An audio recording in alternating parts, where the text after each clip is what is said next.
21শে ফেব্রুয়ারি আন্তর্জাতিক মাতৃভাষা দিবসের প্রথম প্রহরে কেন্দ্রীয় শহীদ মিনারে ভাষা শহীদদের প্রতি শ্রদ্ধা জানিয়েছেন রাষ্ট্রপতি মোহাম্মদ শাহাবুদ্দিন ও প্রধান উপদেষ্টা ডক্টর মোহাম্মদ ইউনূস।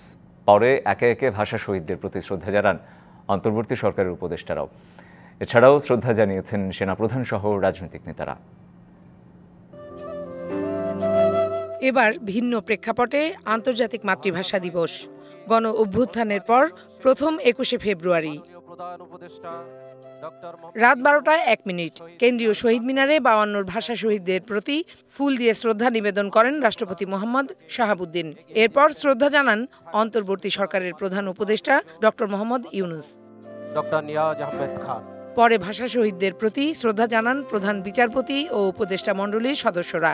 সেনাপ্রধানের পাশাপাশি আইন শৃঙ্খলা বাহিনীর পক্ষ থেকেও জানানো হয় শ্রদ্ধা। কোটি মানুষের আস্থার ভালোবাসায় 11 বারের মতো দেশের 1 নম্বর রেফ্রিজারেটর ব্র্যান্ড ওয়ালটন। ঢাকা বিশ্ববিদ্যালয়ের উপাচার্য, শিক্ষক সহ শ্রদ্ধা জানান রাজনৈতিক ও সাংস্কৃতিক সংগঠনের নেতৃবৃন্দ।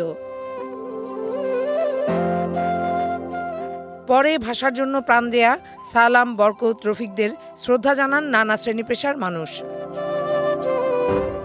সর্বস্তরে বাংলা ভাষা প্রচলন এবং মায়ের ভাষার বিকৃতি রোধের পাশাপাশি বৈষম্যহীন রাষ্ট্র গড়ার প্রত্যয় ছিল সবার কণ্ঠে। Farhana Juthi, DBC news, Dhaka.